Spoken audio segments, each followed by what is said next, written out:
So, good evening, everyone. I am here today to read Bible verses, the Word of God.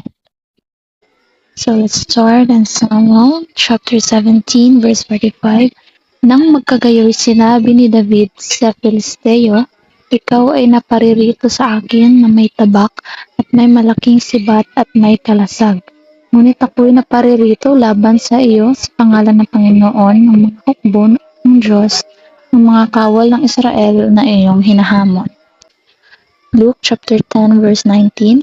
Narito, binigyan ko kayo ng kamalaan na inyong lukaran ang mga ahas at ang mga alakdan at sa ibabaw ng lahat ng kapangyarihan ng kaaway at sa anumang paraay hindi kayo maaano. John chapter 16 verse 33.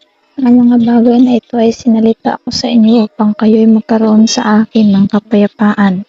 Sa sanglibutan ay mayroon kayong kapigatian, ngunit laksan niyo ang inyong mga loob, aking dinaig ang sanglibutan.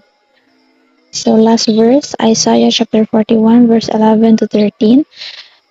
Narito silang lahat na nangagalit sa iyo ay mga papahiya at manglilito. Silang nakikipaglaban sa iyo ay papanaw at magpapahamak. Verse 12, iyong hahanapin sila at hindi mo magsusumpungan sa makatuwid, bagay silang nakikipaglaban sa iyo.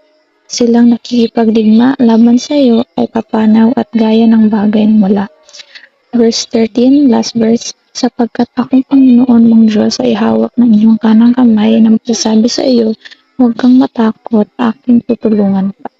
So, thank you for joining my Bible reading. I hope all of us were blessed.